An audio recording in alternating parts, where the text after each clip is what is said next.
Before I even arrive at the Oval Office, I will have the disastrous war between Russia and Ukraine settled.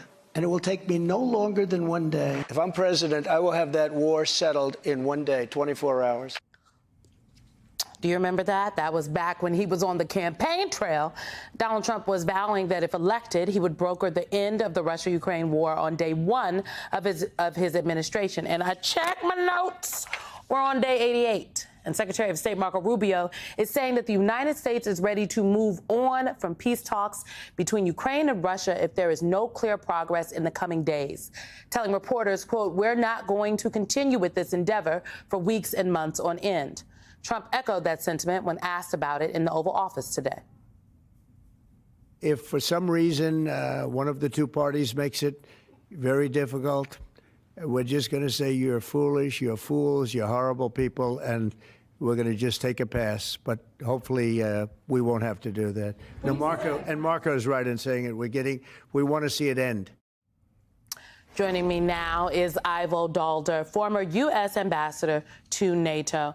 Mr. Ambassador, you know, I was really struck by these comments from Secretary Rubio because they came after he's in Paris and after these long talks in Paris about brokering peace. He went on to say in those remarks that we need to figure out here and now within a matter of days whether this is doable in the short term, because if it's not, then I think we're just going to move on.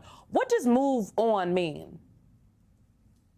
I guess it means just ignoring what's happening and declaring defeat. The president said he was going to solve this problem even before inauguration. Of course, he didn't do it.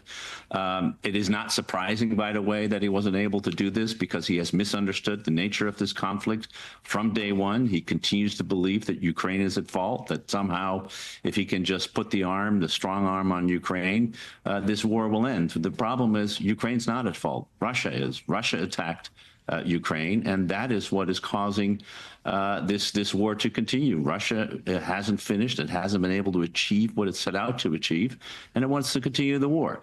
And rather than doing what he should have done all along, which is to help the Ukrainians and put pressure on the Russians, he's embraced the Russians and put pressure on Ukraine. That was never going to work. Now that it doesn't work, he's moving on. He's trying to do something else and hope that everybody forgets that this is yet one more promise he's not about to fulfill. You know, Axios had a headline today that said Putin tests Trump's patience by slow-walking ceasefire talks.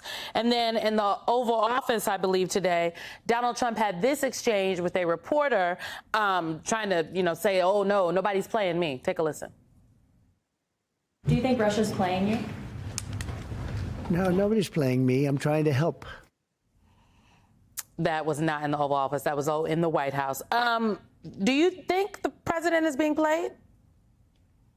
I think so. I mean, he just doesn't understand and doesn't want to understand what this conflict is about. This conflict is about the reality that Russia, under Vladimir Putin, has wanted to upset the order that was created after the end of the Cold War, in which the countries of the Soviet Union became independent, in which Russia recognized the borders of Ukraine, and he's never accepted that. And he's trying to use military force to change it, to subjugate Ukraine, to make Russia a larger country, and in fact to push back NATO from East European countries and change the status quo. That's what this is about. And Donald Trump, who yesterday said was in his first term that Putin saw him as the apple of his eye, just hasn't understood that Putin here has a real goal. And he keeps on saying that Vladimir Putin wants peace. No, he doesn't want a peace.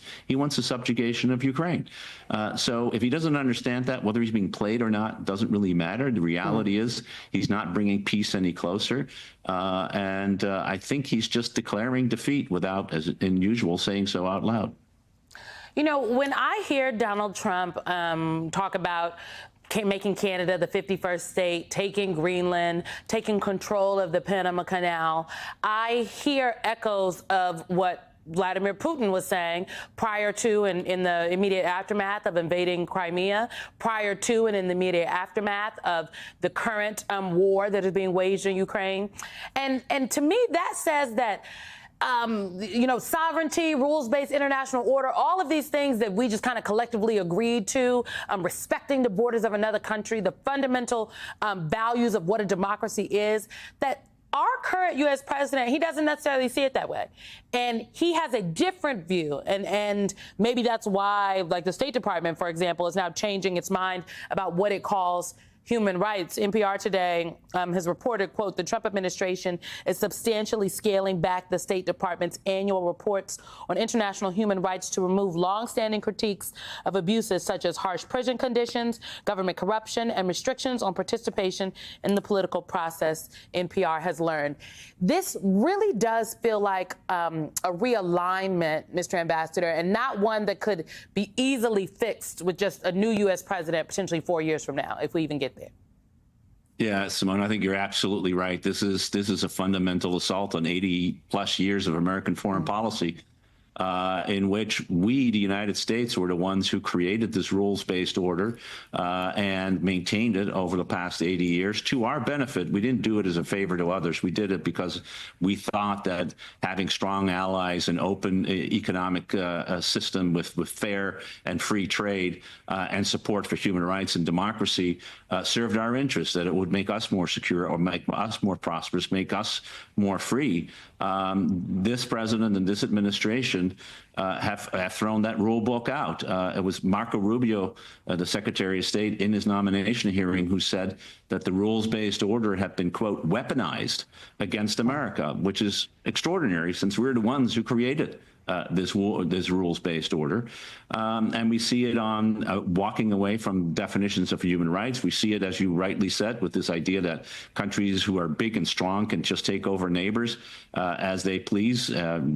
In some ways, we are behaving, or at least threatening to behave vis-a-vis Greenland and Canada in the same way that Vladimir Putin is behaving vis-a-vis Ukraine, and China is trying to threaten Taiwan.